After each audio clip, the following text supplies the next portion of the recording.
नमस्कार दोस्तों, स्वागत है आप सभी का मेरे साथ। मेरा नाम है रवि। आई होप आप सभी अच्छे होंगे और अपने एग्ज़ाम्स के लिए दिन रात एक करके खूब मेहनत करके पढ़ाई कर रहे होंगे, क्योंकि एक ही महीना रह गया है आपके आरआरबी जेई के एग्ज़ाम में। और अगर इस टाइम आपने ठीक से तैयारी नहीं करी, थोड़ा भी अपना टाइम वेस्ट करा, तो समझ लो थोड़े से टाइम वेस्ट के अंदर भी कई सारे बच्चे आपसे आगे हो जाएंगे। तो आपको इस टाइम अपना पूरा 100% देना है, बिल्कुल भी ढील नहीं छोड़नी है। अगर आप आरआरबी जेई के अलावा कोई और रेलवे का एग्ज़ाम दे रहे हैं तो उसकी भी डेट नज़दीक है। एएलपी के एग्ज़ाम 20-25 दिन में स्टार्ट हो जाएंगे, फिर आरपीएफ टेक्नीशियन सारे एग्ज़ाम 1 से 1.5 महीने में ख़त्म हो जाएंगे। तो ये 1 से 1.5 महीना आपको अपना 100% देना है, बल्कि हो सके तो उससे भी ज़्यादा देना है। अपने आप को मोटिवेटेड रखना है। मोटिवेटेड जितना रखोगे उतना ज़्यादा आप पढ़ाई के अंदर अपना ध्यान लगा पाओगे। और मोटिवेशन से याद आया कि अगर एक बार गवर्नमेंट जॉब मिल गई ना, तो देखो फ़ायदे। एप्पल की मैकबुक दिख रही है, अभी ली है, ठीक है। जिस फ़ोन से रिकॉर्ड कर रहा हूँ ये भी आईफोन है, इसी साल लिया है। तो इतना तो अफोर्ड कर लिया है मैंने 7-8 महीने की ट्रेनिंग में। और साथ साथ ट्रेनिंग में घूमने को मिल रहा है, उसके लिए बैक पैकिंग दिख रही है यहाँ पे। अभी जा रहा हूँ घूमने दार्जिलिंग, फिर गैंगटॉक, कोलकाता भी जाऊँगा, बिहार जा रहा हूँ क्योंकि ट्रेनिंग के लिए वहाँ से ये सारी चीज़ें कवर करके आऊँगा। तो इस एक साल में मेरे को इतना घूमने को मिल रहा है ना, इसके ऊपर पूरी एक प्रॉपर वीडियो लेकर आऊँगा। आप एग्जाम दे लो, उसके बाद अभी टाइम वेस्ट होगा अगर मैं अभी बनाता हूँ तो, ठीक है। सब वीडियो बनाऊंगा। ये मेन जो वीडियो आज की रहने वाली है, ये रहने वाली है आपकी टेस्ट सीरीज़ को लेकर कि आप टेस्ट देना आपने स्टार्ट किया है या नहीं किया, ठीक है। अगर अभी तक टेस्ट देना स्टार्ट नहीं किया है तो टेस्ट देना स्टार्ट कर दो अभी, क्योंकि टेस्ट देने के देखो बहुत सारे फ़ायदे हैं। अगर आप टेस्ट दोगे तो आपको पता चलेगा कि पेपर का पैटर्न कैसा होता है, ठीक है। पेपर का लेवल क्या होता है, किस लेवल तक के क्वेश्चंस पूछे जाते हैं। आप कुछ कई बार क्या होता है, कई बच्चे पैनिक कर जाते हैं एग्जाम में, क्यों? क्योंकि वो टेस्ट सीरीज ज़्यादा देते नहीं है, उस एनवायरनमेंट से वो वाकिफ़ नहीं होते और सीधा एग्जाम देने जाते हैं तो वहाँ पे वो टेंस हो जाते हैं अगर क्वेश्चंस नहीं बनते। टाइम मैनेजमेंट आपकी जो है टेस्ट सीरीज से अच्छी होती है। तो अगर आप टेस्ट सीरीज दे रहे हो, एक अच्छे खासे टेस्ट आप 40-50 टेस्ट भी लगा के जा रहे हो, तो आप वहाँ पे पैनिक नहीं करोगे, टाइम मैनेजमेंट की आपको प्रॉब्लम नहीं आएगी। और देखोगे कि आप टेस्ट सीरीज में जब प्रीवियस ईयर के पेपर्स लगाते हो ना, तो जो पेपर पूछा जाता है उसमें लगभग बहुत सारे क्वेश्चन ऐसे होते हैं जो प्रीवियस ईयर से डायरेक्ट उठ के आ जाते हैं, सेम कॉन्सेप्ट पे आ जाते हैं। तो आप उस तरह के क्वेश्चन ईजिली बना पाओगे, उसके अंदर आप अनकंफर्टेबल बिल्कुल भी फील नहीं करोगे। तो आपको टेस्ट सीरीज देनी स्टार्ट करनी है, चाहे आपकी तैयारी कैसी भी है। अभी जो बिल्कुल अभी स्टार्ट करने की सोच रहे हो तो वो तो रहने दो, अगले साल के लिए प्रिपेयर करो। लेकिन जिनका 50%, 50% से ऊपर सिलेबस कवर हो चुका है ना, वो टेस्ट सीरीज देना स्टार्ट कर दो, ठीक है। जिन बच्चों ने 70-80% तक सिलेबस कवर कर लिया है वो 2 टेस्ट देना रोज स्टार्ट कर दो, और जिन्होंने 50-60% ही कवर किया है तो वो 1 टेस्ट देना अपना रोज स्टार्ट कर सकते हैं। तो आज पूरी हम बात करेंगे टेस्ट सीरीज के ऊपर। और अभी तक किसी टेस्ट सीरीज का आपने अगर सब्सक्रिप्शन नहीं लिया है तो जाकर अभी परचेज कर लो। सबसे जो सस्ता मैं आपको बता रहा हूँ, टेस्ट बुक का आप परचेस कर सकते हो। वहाँ पे आपको मॉक टेस्ट भी मिल जाएंगे और प्रीवियस ईयर के पेपर भी मॉक की फॉर्म में मिल जाएंगे, और किसी भी एग्जाम की आप तैयारी कर रहे हो वो सब मिल जाएगा। और उसका पास लगभग एक साल का 400-500 रुपये का आ जाता है। ये कोई पेड प्रमोशन नहीं है, बिल्कुल। टेक्स्ट बुक मेरा आजमाया हुआ है खुद का, वहाँ पे हर एग्जाम के आपको क्वेश्चंस मिल जाएंगे। अगर पेड प्रमोशन होता तो मैं आपको कोई कोड वगैरह देता अप्लाई करने के लिए बोलता, लेकिन ऐसा कुछ नहीं है। बाकी आप चाहते हो कि किसी और की लेनी है तो आप जा सकते हो, ओली बोर्ड की ले सकते हो आप। और जो मेनली टेक्निकल के फील्ड में है, जैसे कि मेड इजी हो गया या एस इंजीनियरिंग अकेडमी हो गया, इन सबसे भी आप टेस्ट सीरीज जो है खरीद सकते हो। लेकिन CBT 1 के लिए मैं बोलूँगा कि आप टेक्स्ट बुक की या ओली बोर्ड इन सब की लोगे तो ज़्यादा बेटर है, क्योंकि नॉन टेक पोर्सन है, इसके अंदर टेक्निकल नहीं है। CBT 2 के लिए आप मेड इजी की प्रेफर कर सकते हैं। तो अगर अभी तक टेस्ट सीरीज नहीं लिया उसको ले लो, टेस्ट देना स्टार्ट कर दो। और जो लोग आप में से ऑलरेडी टेस्ट दे रहे हैं, नीचे कमेंट सेक्शन में कमेंट करके मेरे को अपने मार्क्स जरूर बताना। आपको जो भी प्रॉब्लम आ रही है, जिस तरह की भी दिक्कत आ रही है, आप मेरे को इंस्टाग्राम पे मैसेज करना, ये आईडी है। और सारी अपडेट्स के लिए आपको टेलीग्राम चैनल ज्वाइन करना है, टेलीग्राम ये है, ठीक है। वीडियो के साथ लास्ट तक जुड़े रहना, और टेस्ट सीरीज से रिलेटेड जितने भी आपके डाउट्स हैं कि आपकी एक्यूरेसी नहीं आ रही है, आपकी स्पीड नहीं बढ़ रही है, इसलिए मिस्टेक्स ज़्यादा हो रही है, टाइम की कमी हो रही है, वो सारे डाउट्स लगभग क्लियर हो जाएंगे, ठीक है। तो पहले एक सिनेरियो समझाता हूँ आपको कि क्यों इन सब चीज़ों की प्रॉब्लम आती है। देखो, आरआरबी जेई की अगर हम बात करें तो हमारे पास 4 सब्जेक्ट हैं, मैथ्स, रीजनिंग, जनरल साइंस और जनरल अवेयरनेस। ध्यान से सुनना है एक चीज़ को। मैथ्स रीजनिंग के अंदर क्या है, हमें दोनों चीज़ों की जरूरत पड़ती है, एक नॉलेज और दूसरा टाइम। लेकिन अगर हम जनरल साइंस और जनरल अवेयरनेस की बात करें तो वहाँ पे टाइम की दिक्कत नहीं होती, वहाँ पे सिर्फ नॉलेज की बात होती है। अगर आपको क्वेश्चन आता है तो आप टिक लगाओगे और आगे बढ़ जाओगे, वहाँ पे आपको सोचना नहीं है, कैलकुलेशन नहीं करनी, टाइम की दिक्कत नहीं आती, ठीक है। अब एक सिनेरियो लेते हैं, मान लो कि एक पेपर के अंदर आपके पास 100 क्वेश्चन है। 100 में से आपने 80 क्वेश्चन अटैम्प्ट किए और 20 क्वेश्चन आपने अनअटैम्प्ट किए, छोड़ दिए, आपसे नहीं हो पाए, ठीक है। उन 80 क्वेश्चन में से आपके 70 क्वेश्चन ठीक है और 10 क्वेश्चन आपके गलत हैं, ठीक है। अब देखो, उन 70 क्वेश्चंस के अंदर कुछ क्वेश्चंस ऐसे होंगे जो कि आपके एवरेज टाइम से कम समय में बन रहे हैं। अगर आप टेस्ट सीरीज लगाते हो तो वहाँ पे देखना एक एवरेज टाइम दिया होता है कि बच्चों कितना एवरेज टाइम लग रहा है, उससे कम समय में बन रहे हैं। और लेकिन कुछ क्वेश्चंस ऐसे हैं जो कि एवरेज टाइम से ज़्यादा ले रहे हैं। तो वो एवरेज टाइम से ज़्यादा जो ले रहे हैं, मतलब कि वहाँ पर आपकी प्रॉब्लम है सारी, वहाँ पर आपके कॉन्सेप्ट क्लियर नहीं है, या फिर आपके कॉन्सेप्ट अगर क्लियर है तो आप टाइम इतना ज़्यादा वहाँ पे ले रहे हैं कि उसकी वजह से क्या हो रहा है, आपके एग्जाम में टाइम की कमी पड़ रही है। अब वो जो आपने एवरेज टाइम से ज़्यादा टाइम ले रहे हो ना उन क्वेश्चंस के अंदर, वो आपको रिड्यूस करना है, क्योंकि वहाँ पे इतना टाइम कंज्यूम हो रहा है। उसकी वजह से क्या हो रहा है कि जो आपके गलत क्वेश्चन हुए, 10 क्वेश्चन जो गलत हुए 80 में से, उन 10 क्वेश्चन के अंदर 2 वजह से गलत हुए होंगे, या तो आपकी नॉलेज वहाँ पर नहीं है, या फिर आपकी सिली मिस्टेक्स हुई हैं। जो अगर नॉलेज नहीं है तो वहाँ पे तो कुछ कर नहीं सकते, वो तो फिर आपके गलती होने थे। लेकिन अगर सिली मिस्टेक्स की वजह से हुआ तो सिली मिस्टेक्स क्यों हुई, क्योंकि आपने कुछ क्वेश्चंस के अंदर ज़्यादा टाइम ले लिया और आपको टाइम की कमी पड़ गई। और टाइम की जब कमी पड़ती है, हम हड़बड़ाहट में चीज़ें करते हैं तो सिली मिस्टेक्स हो जाती है। ए रेसो बी को हम बी रेसो ए भी पढ़ लेते हैं कई बार, ठीक है। और इसी वजह से, टाइम की वजह से क्या होता है, जो आपने 20 क्वेश्चन अनअटेम्प्ट किए थे उसमें भी 2 केस बन सकते हैं कि आपको नॉलेज नहीं थी क्वेश्चन की इसलिए छूट गया, और दूसरा कि आपके पास टाइम की कमी पड़ गई इसलिए क्वेश्चन आपसे छूट गया, लेकिन आपको आता था जब आपने देखा उसको बाद में। तो वो भी क्यों, क्योंकि आपने कुछ क्वेश्चन में एवरेज से ज़्यादा टाइम ले लिया। तो एक टाइम की वजह से ही मोस्टली जो होता है कि आपकी सिली मिस्टेक्स होती हैं और आपके क्वेश्चन छूटते हैं, और दूसरा नॉलेज की वजह से। तो अगर मैं बात करूं आरआरबी जेईई की, तो यहाँ पर मुझे नहीं लगता कि अगर आपने थोड़ी भी अच्छी तैयारी करी है तो आपको टाइम की कमी पड़ेगी। आपकी नॉलेज अगर अच्छी है तो आपको टाइम की कमी यहाँ पर नहीं पड़नी चाहिए। क्यों, क्योंकि देखो यहाँ पर आपको 90 मिनट के अंदर 100 क्वेश्चंस करने, जिसके अंदर से आपके जो है 25 और 30 55 क्वेश्चन तो आपके मैथ्स और रीजनिंग के, जिसमें टाइम लगेगा। लेकिन बाकी जो आपके 45 क्वेश्चंस बचे, 45 क्वेश्चंस तो आपको टाइम ही नहीं लगना। मुश्किल से 20 मिनट के अंदर वो 45 क्वेश्चंस आप कर सकते हो। बाकी सारा टाइम आपका 70 मिनट जो है मैथ्स और रीजनिंग पे जा रहा है, और 70 मिनट के अंदर 55 क्वेश्चंस करने बहुत बड़ी चीज़ नहीं है। 25 क्वेश्चन रीजनिंग के होंगे जो कि आराम से 20 मिनट या 25 मिनट के अंदर हो जाते हैं, और मैथ्स के जो 30 क्वेश्चन है वो आराम से 30-35 मिनट में हो जाते हैं। तो यहाँ पर आपको टाइम की कमी नहीं पड़नी चाहिए रेलवे के एग्जाम्स में। अगर हम सीजीएल की बात करें या एसएससी के किसी भी एग्जाम को लेकर चले, तो वहाँ पे आप देखोगे 60 मिनट में 100 क्वेश्चंस करने होते हैं। वहाँ पे आपको बहुत अच्छी स्पीड चाहिए, बहुत अच्छा टाइम मैनेजमेंट चाहिए। वहाँ पे आपको जो है ट्रिक्स के ऊपर जाना होता है, शॉर्ट ट्रिक्स के ऊपर जाना होता है, कॉन्सेप्ट ऐसे सीखने होते हैं जिनसे हम जल्दी से जल्दी कर सकें। तो यहाँ पर अगर आपके पास इतना टाइम नहीं भी है तो भी आपके पास टाइम की कमी नहीं पड़नी चाहिए। बस आपके बेसिक्स जो है वो जरूर क्लियर होने चाहिए। अगर आपके बेसिक्स क्लियर हैं तो आप उन बेसिक्स का यूज़ करके, थोड़ा सा टाइम ज़्यादा लगता है लेकिन उन क्वेश्चन को कर सकते हो, पूरा पेपर अटेम्प्ट कर सकते हो। अगर हम रेलवे की बात करें तो वहाँ पे बहुत सारे ऐसे बच्चे होंगे जो इस पेपर को 90 मिनट की जगह 45 मिनट्स में खत्म करके आ जाएंगे, जो सीजीएल की तैयारी कर रहे हैं, सीएचएसएल की तैयारी कर रहे हैं। लेकिन अगर आप अभी इस कंपटीशन में घुसे हो तो अगर आप 45 मिनट की जगह 90 मिनट भी ले रहे हो तो कोई दिक्कत थोड़ी ना है। जो 45 मिनट में खत्म कर रहे हैं उनको 45 मिनट बैठना ही है, आप पूरा टाइम लो। तो जरूरी नहीं है कि आप शॉर्ट ट्रिक्स सीखो, इसके अंदर शॉर्ट ट्रिक्स सीखो, छोटे छोटे मेथड सीखो, क्योंकि शॉर्ट ट्रिक्स कभी काम नहीं आती जब तक आपने उनके ऊपर बहुत अच्छी प्रैक्टिस नहीं करी होती। तो अगर आपके पास टाइम नहीं है, और मेरे को पता है कि 90% बच्चों के पास टाइम नहीं है, शॉर्ट ट्रिक्स वगैरह के पीछे बिल्कुल मत जाना। अपने बेसिक्स अच्छे करो, बेसिक्स के बेस पर आप वहाँ पे क्वेश्चन आराम से बना सकते हो, और यकीन मानो टाइम की कमी बिल्कुल भी नहीं आएगी।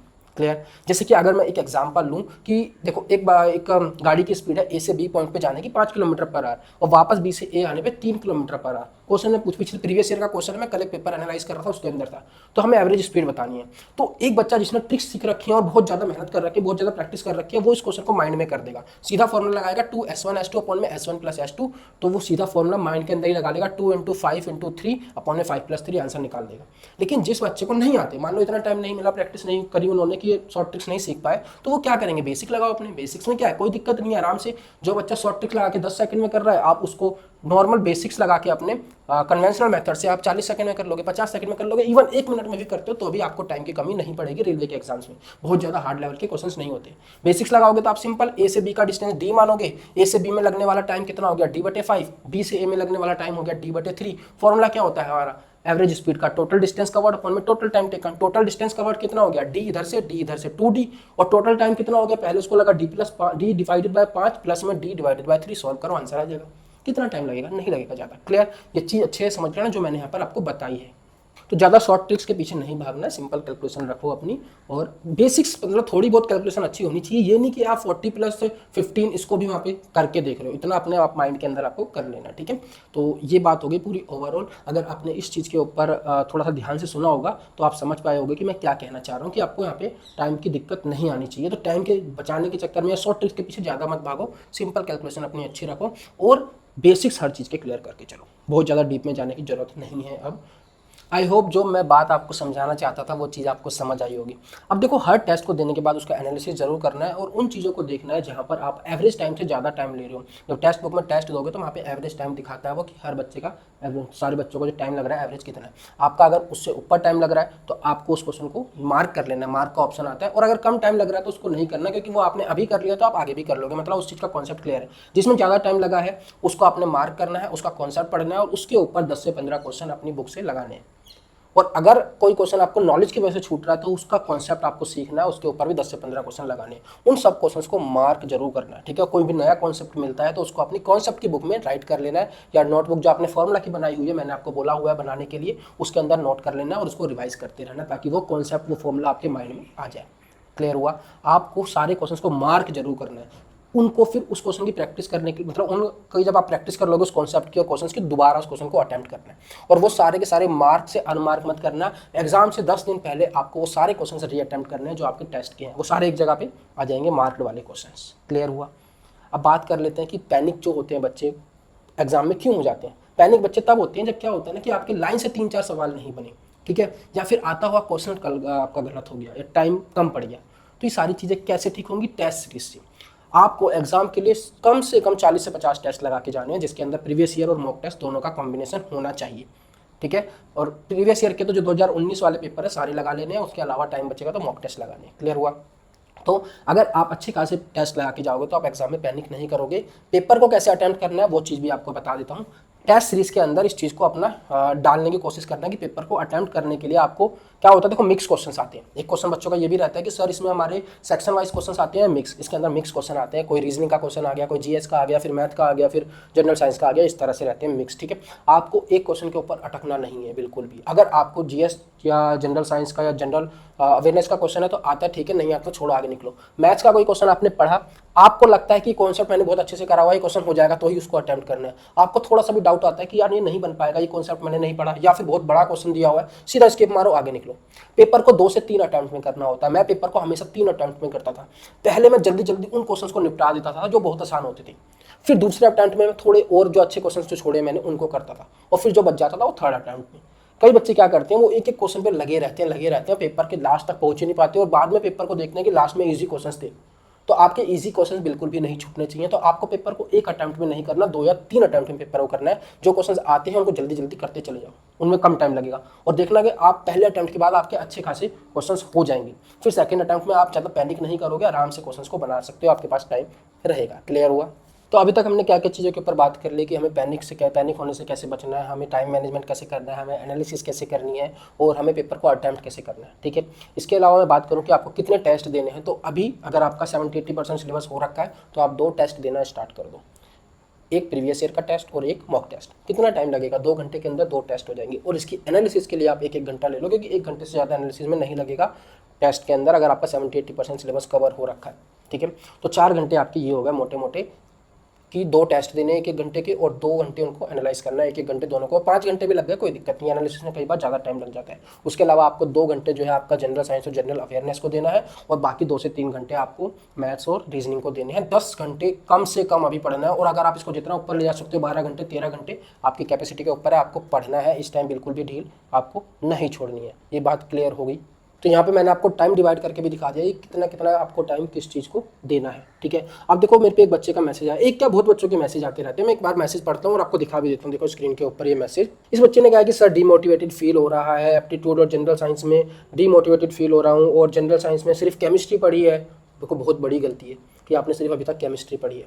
आप इतना डीप में मत जाओ यार, कि उनको मतलब देखो क्या बोल रहा है कि चैप्टर की बहुत थ्योरी है, यूनिक क्वेश्चन दिखते हैं, एक्सेप्शंस भी आते हैं उसके अंदर। अरे यार इतना डीप में क्यों जा रहे हो भाई, इतना डीप में मत जाओ, प्रीवियस ईयर को करो, और उसके प्रीवियस ईयर में जो क्वेश्चंस आए हैं उसके बेस्ड क्वेश्चंस आपको करने हैं, उसके बेस्ड थ्योरी आपको करनी है। बहुत ज़्यादा डीप में मत जाओ, एक ही सब्जेक्ट पे लटके रह जाओगे। आपको लगभग सारे सब्जेक्ट्स का ओवरऑल मोटा मोटा आइडिया होना चाहिए। इसलिए कह रहा हूँ कि प्रीवियस ईयर के ऊपर जाओ, प्रीवियस ईयर के क्वेश्चंस लगाओ सिर्फ, और उनकी थ्योरी पढ़ो, उनके नोट्स बनाओ। जब मैराथन वीडियोस जो है आपके यूट्यूब के ऊपर, उन मैराथन वीडियोस को देखो। केमिस्ट्री खत्म करो, 4-5 घंटे की मैराथन वीडियो देख के, 4-5 घंटे की वीडियो देख के फिजिक्स खत्म करो, 4-5 घंटे की देख के बायोलॉजी खत्म करो, और प्रीवियस ईयर के क्वेश्चंस लगाओ। कोई नई चीज़ मिलती है उसको नोट डाउन करो। आपको बहुत नई नई चीज़ें मिलती रहेंगी, पर जितना कर पा रहे हो उतना करो, लेकिन थ्योरी मत पढ़ने बैठो यार। थ्योरी पढ़ने में बहुत टाइम वेस्ट करोगे। मोस्ट एक्सपेक्टेड क्वेश्चंस देखो आप यूट्यूब के ऊपर कि केमिस्ट्री के मोस्ट एक्सपेक्टेड क्वेश्चंस जो रेलवे में पूछे हुए हैं उनको करो, फिजिक्स के करो, केमिस्ट्री के करो, इस तरह से करो। अगर आप एक ही सब्जेक्ट पे लगे हुए हो थ्योरी पढ़ने में तो सिलेबस कभी खत्म नहीं होगा और एग्जाम के बाद पछताओगे, एग्जाम नहीं निकलेगा। ठीक है, ऐसे मेरे पे बहुत बच्चे को मैसेज आ रहे हैं कि सर डिमोटिवेटेड फील हो रहा है। तो एक तो आप मेरा टेलीग्राम ज्वाइन कर लो, वहाँ पर मैं आपको मोटिवेट करने के लिए चीज़ें वहाँ पर डालता रहता हूँ, कम्युनिटी पे भी डालता रहता हूँ। तो आपको अपने आप को मोटिवेट रखना है, जितना ज़्यादा आप अपने आप को मोटिवेट रख सकते हो। जो मैंने बताया उस चीज़ को ध्यान से सुन लो, एक एक चीज़ को अच्छे से कर लोगे तो यार हो जाएगा। देखो अभी भी 1 महीना है, 1 महीने में आप बहुत कुछ चीज़ें कवर कर सकते हो, लेकिन आपको स्मार्ट वर्क करना पड़ेगा। अगर स्मार्ट वर्क नहीं कर रहे हो तो फिर कोई फ़ायदा नहीं है। 1 सब्जेक्ट 2 सब्जेक्ट इन्हीं को पढ़ते रह जाओगे और आपका सिलेबस कंप्लीट नहीं होगा और एग्जाम की डेट भी आ जाएगी। आपको सारे सब्जेक्ट्स को लेकर चलना है। ठीक है, मोस्ट एक्सपेक्टेड वीडियोज़ और मैराथन वीडियोज़ इनको देखो, जल्दी जल्दी निपटाओ। क्लियर हुआ। सेफ स्कोर की बात करें तो सेफ स्कोर के लिए देखो, अगर आप 65 से 80 के बीच में स्कोर कर रहे हो तो ठीक ठाक है स्कोर। आप कई बार टेस्ट मुश्किल होता है तो हमारा स्कोर कम रह जाता है 65-70 तक, कई बार इजी होता है तो 80 तक भी चला जाता है। तो आपको इस चीज़ की टेंशन नहीं लेनी है, आप परसेंटाइल देखनी है कि आपके टेस्ट के अंदर जो परसेंटाइल है उसके अंदर आपकी 80 से 85% रहने चाहिए, क्योंकि परसेंटाइल उसी हिसाब से होती है, चाहे मुश्किल पेपर बने चाहे आसान पेपर बने। जो 100 परसेंटाइल आती है वो टॉपर की आती है, उस हिसाब से कितने बच्चे आपसे आगे कितने बच्चे पीछे हैं परसेंटाइल से वो पता चल जाता है। तो 80 से 85 परसेंटाइल आपकी होनी चाहिए, और अगर 90 तक जा रही है तो फिर तो और अच्छा है। और जितने अगर आपके इतने मार्क्स बन रहे हैं तो अपनी एक्यूरेसी, सिली मिस्टेक्स इनको कम करो, एक्यूरेसी अच्छी करो, टाइम मैनेजमेंट अच्छा करो और ये स्कोर आपका बढ़ जाएगा। जो बातें मैंने बताई सारी बातों को ध्यान रखो, पक्का आपका जो है स्कोर बूस्ट करेगा। ठीक है, क्वेश्चंस की लैंग्वेज का क्या रहता है, बच्चों का ये भी मैसेज आता है कि क्वेश्चन की लैंग्वेज आपकी इंग्लिश तो रहेगी ही रहेगी बाय डिफॉल्ट, और अगर आपने कोई और चूज़ करी है, मान लो हिंदी, तो हिंदी में भी आप क्वेश्चन को स्विच कर सकते हो। हिंदी के अलावा मान लो आपने गुजराती चूज़ किया है तो आप इंग्लिश में तो देख सकते हो, उसको गुजराती में भी स्विच कर सकते हो। लेकिन अगर आपने वहाँ पर नहीं चूज़ किया तो सिर्फ इंग्लिश में आपको क्वेश्चंस देखने को मिलेंगे। आई होप लगभग सारी चीज़ें मैंने क्लियर कर ली है। इसके अलावा भी आपका कोई डाउट है तो आप मुझसे कमेंट सेक्शन में पूछ सकते हैं। कोई भी प्रॉब्लम है नीचे कमेंट सेक्शन है यार, दूसरा इंस्टाग्राम का अकाउंट है, वहाँ पे बात करो, मैं आपकी रिप्लाई करूँगा। अभी तक वीडियो नहीं बन पा रही थी पिछले कुछ टाइम से, एक तो मैं फालतू वीडियो नहीं बनाता हूँ, जिस वीडियो से आपका कुछ काम हो वही वीडियो बनाता हूँ, इसलिए भी वीडियो नहीं बन रही थी, मेरे एग्जाम्स थे। तो अब अगर मुझे लगा कोई चीज़ इंपॉर्टेंट है और उसकी वीडियो बननी चाहिए तो मैं आपके लिए बनाऊंगा जरूर, लेकिन फालतू वीडियोस नहीं बनाऊंगा कि मैं अपने हॉस्टल का टूर दिखा रहा हूँ, ये दिखा रहा हूँ। जो मैं पहले बना रहा था ये मैं बनाऊंगा CBT 1 के बाद, ताकि आपको मोटिवेटेड रख सकूँ। और मोटिवेटेड रखने के लिए मैं रोज़ कुछ ना कुछ आपके लिए टेलीग्राम पे डालता रहूँगा, वहाँ पर एक बार जुड़ जाना जा करके। और एक चीज़ और यार कि हमने ना रिवीजन जरूर करते रहना, रिवीजन बहुत जरूरी है। जितना भी आपने पढ़ा है, चाहे आपने 50% पढ़ा है, 40% पढ़ा है, 80% पढ़ा है, रिवीजन जरूर करते रहो। क्योंकि जब एग्जाम में कोई चीज़ आपकी नहीं बनी, कोई क्वेश्चन नहीं हुआ और आपने वो क्वेश्चन करा था, उसका कॉन्सेप्ट ही पढ़ा था, उसका फॉर्मूला ही पढ़ा था, लेकिन एक कॉन्सेप्ट भूल गए या फॉर्मूला भूलने की वजह से कोई क्वेश्चन छूटेगा ना, उसका पछतावा जो होता है बहुत ज़्यादा पछतावा होता है। और एग्जाम में 1 नंबर की 2 नंबर की कीमत आप समझ सकते हो मेरे एग्जाम्पल से, कि मेरा वेटिंग लिस्ट में नाम आया सिर्फ एक क्वेश्चन गलत होने की वजह से।